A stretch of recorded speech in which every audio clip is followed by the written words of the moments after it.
Marcos, chapitre 1. Le commencement de l'évangile de Yehoshua Mashiach, le fils d'Élohim, selon qu'il est écrit dans les prophètes. Voici, j'envoie mon messager devant ta face, lequel préparera ta voie devant toi. La voix de celui qui crie dans le désert. Préparez le chemin du Seigneur, aplanissez ses sentiers. Yohanan vint, baptisant dans le désert, et prêchant le baptême de repentance pour la rémission des péchés. Et tout le pays de Judée et les habitants de Jérusalem allaient vers lui, et confessant leurs péchés, ils se faisaient tous baptiser par lui dans le fleuve du Yarden. Or Yohanan était vêtu de poils de chameau. Il avait une ceinture de cuir autour de ses reins, et mangeait des sauterelles et du miel sauvage. Et il prêchait en disant : Il vient après moi, celui qui est plus puissant que moi, et je ne suis pas digne de délier en me baissant le lacet de ses sandales. Moi, je vous ai en effet baptisé dans l'eau, mais lui vous baptisera dans le Saint-Esprit.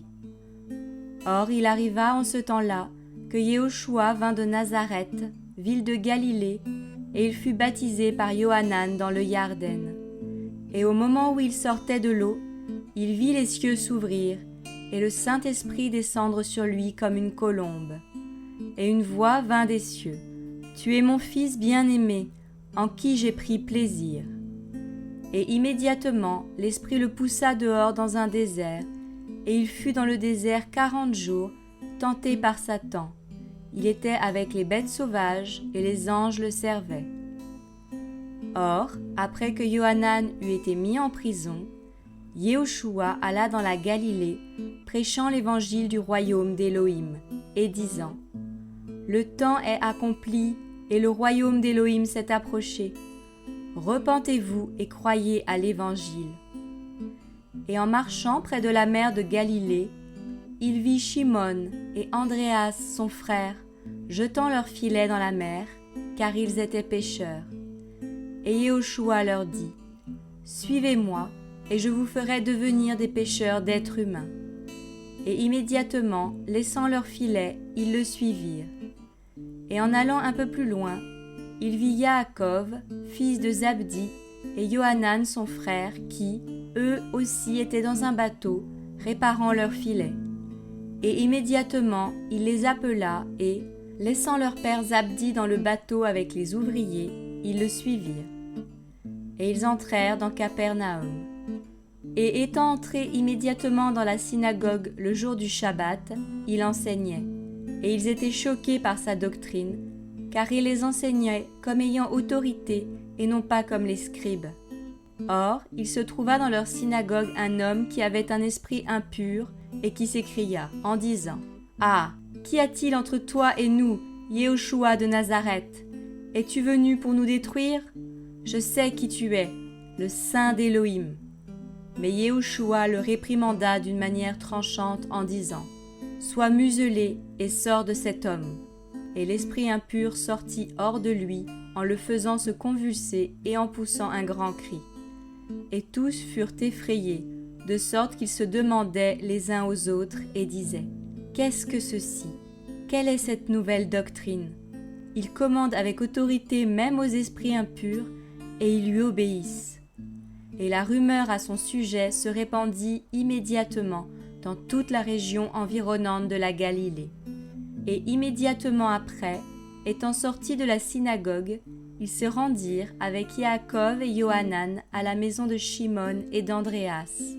Or, la belle-mère de Shimon était couchée, ayant la fièvre, et au même moment on lui parla d'elle. Et s'étant approché, il la fit lever en la prenant par la main, et immédiatement la fièvre la quitta, et elle les servit. Or le soir étant venu, comme le soleil se couchait, on lui amena tous les malades et les démoniaques, et toute la ville était assemblée devant la porte. Et il guérit beaucoup de malades qui avaient différentes maladies, chassa beaucoup de démons, et il ne permit pas aux démons de dire qu'ils le connaissaient. Et tôt le matin, pendant qu'il faisait encore nuit, il se leva et sortit pour aller dans un lieu désert, où il pria. Et Shimon et ceux qui étaient avec lui se mirent à sa recherche. Et l'ayant trouvé, ils lui disent, « Tous te cherchent. » Et il leur dit, « Allons au village voisin, afin que j'y prêche aussi, car c'est pour cela que je suis venu. » Et il était dans toute la Galilée, prêchant dans leur synagogue et chassant les démons. Et un lépreux vint à lui, le priant et se mettant à genoux devant lui, et lui dit, « Si tu le veux, tu peux me rendre pur. » Et Yehoshua, ému de compassion, étendit sa main et le toucha en lui disant, « Je le veux, sois pur. » Et immédiatement la lèpre quitta cet homme et il fut purifié. Et il le renvoya immédiatement en lui donnant un sérieux avertissement. Et lui dit, « Attention, ne dis à personne, mais va te montrer au prêtre et présente pour ta purification les choses que Moshe a commandées pour leur servir de témoignage. » Mais s'en étant allé, il commença à publier ouvertement beaucoup de choses et à divulguer l'affaire, de sorte que Yehoshua ne pouvait plus entrer publiquement dans la ville. Mais il se tenait dehors, dans des lieux déserts, et l'on venait à lui de toutes parts.